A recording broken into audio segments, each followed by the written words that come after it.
Assalamualaikum warahmatullahi wabarakatuh.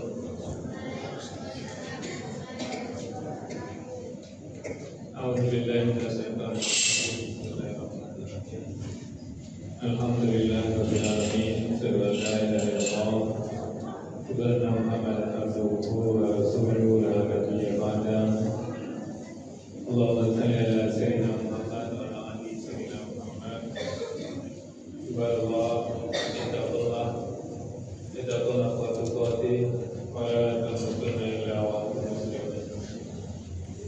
Qala ta'ala fi kitabil karim, a'udzu billahi minash shaitonir rajim. Bismillahirrahmanirrahim. Alif lam mim, dzalikal kitabu la raiba fihi hudal. Subhanallah.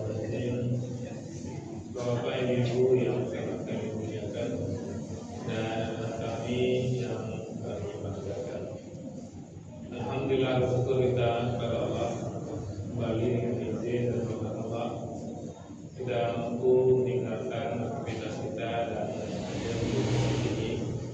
Tentu harapan kita hadirnya kita di sini benar-benar tercatat di sisi Allah Subhanahu Wa Taala dan kita semua mendapatkan pahala terbaik.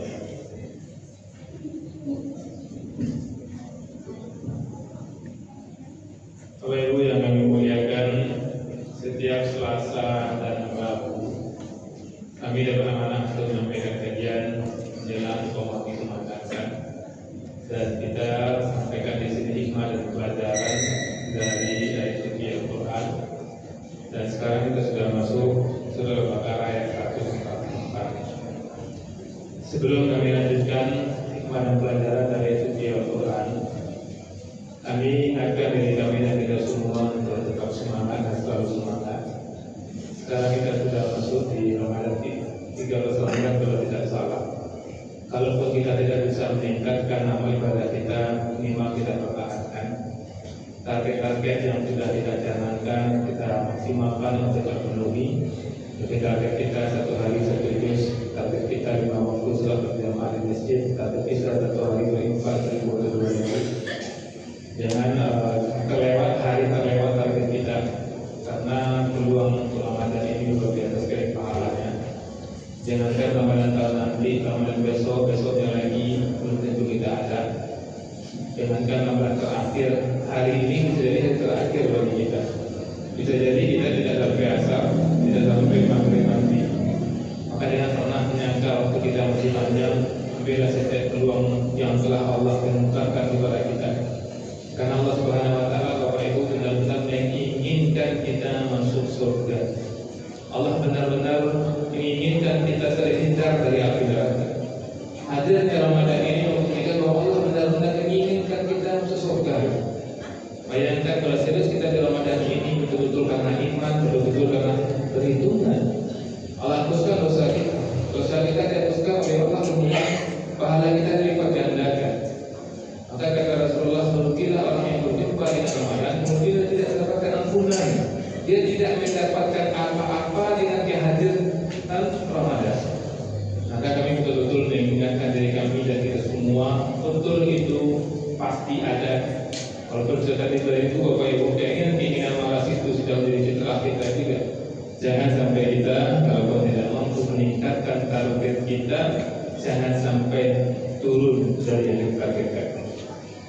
Bapak Ibu yang kami muliakan, kita lanjutkan hikmah dan pelajaran dari suci Al-Quran. Kita sekarang masuk surah Al-Baqarah ayat 144. Ayat itu panjang Bapak Ibu, kita baca tinggalan saja karena memang waktu kita terbatas, waktu kita tinggal 7 menit.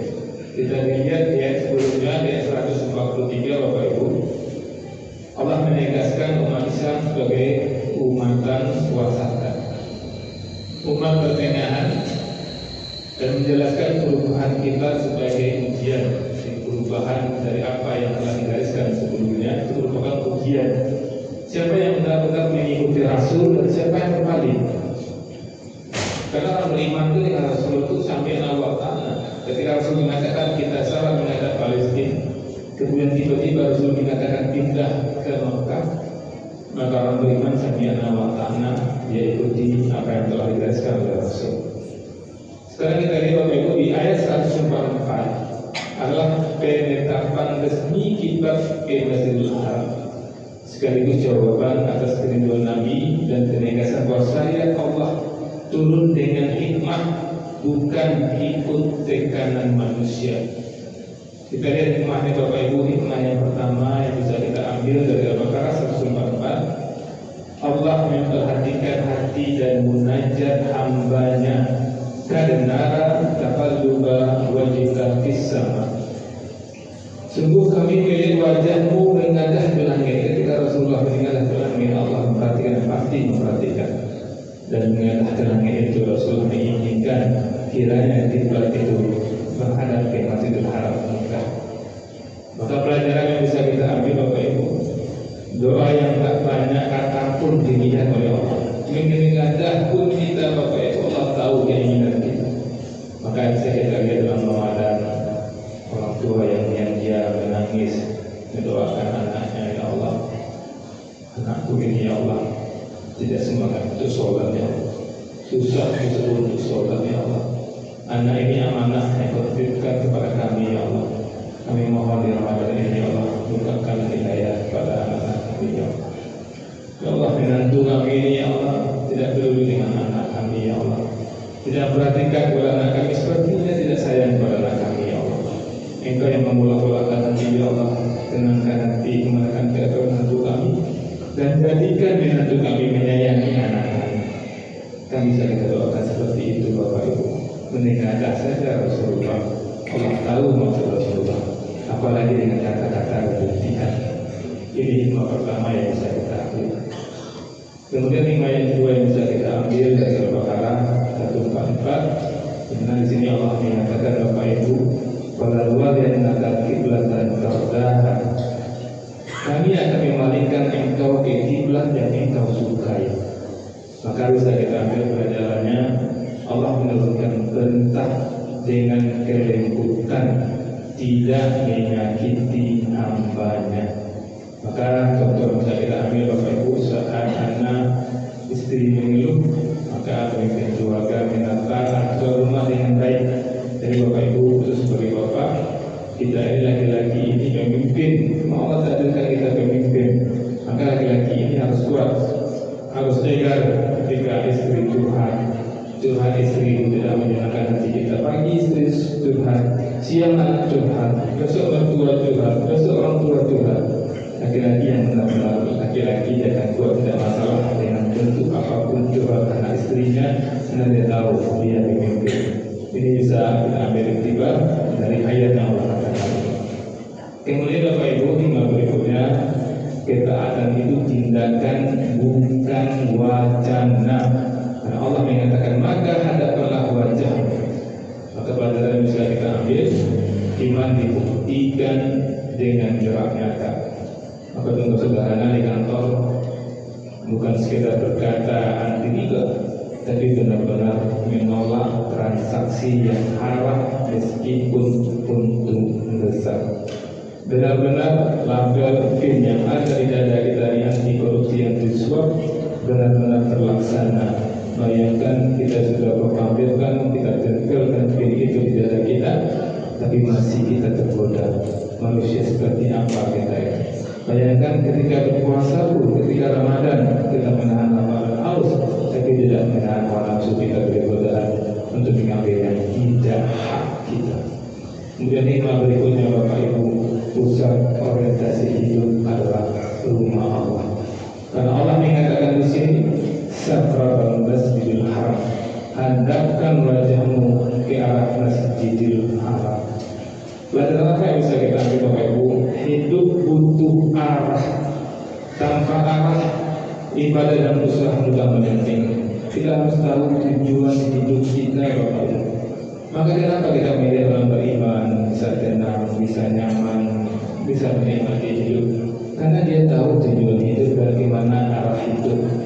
Kita sadar bahwa kita di dunia ini, orang beriman sadar ketika pada dunia ini ada tuntunan dari Allah Subhanahu Wa Taala dan tahu kemana setelah kehidupan ini. Kita percaya ada surga dan neraka. Dengan percaya surga dan neraka kita hidup bahagia. Bayangkan Bapak Ibu, untuk orang tidak percaya surga dan neraka, ketika dia ditipu orang, pasti dia merasa betul-betul merasa rugi betul. Tidak nyaman dia ketika dizalimi oleh orang lain, pasti dia akan depresi, pasti dia akan tersiksa. Apalagi kalau yang menipu untuk anaknya, saudaranya sendiri, pasti akan stres. Tapi ketika orang beriman tahu arah kehidupan, ketika ditipu oleh saudaranya, dia tahu ketika dia sabar, Allah berikan pahala dan Allah yang akan nanti pahalanya di surga. Itulah bedanya kalau orang punya arah hidup. Kemudian terakhir Bapak Ibu, bisa kita ambil hikmah dari perkara tempat kami. Islam mempersatukan umat dengan arah yang sama. Wahaitu ma kuntum, di mana saja kamu berada, di situ ada wajah Allah. Maka pastikanlah Bapak Ibu, kita adalah orang yang benar-benar beriman, yang benar-benar sami'na wa ata'na kepada Allah Subhanahu wa taala. Orang yang punya arah hidup pasti dan pasti akan berbahagia.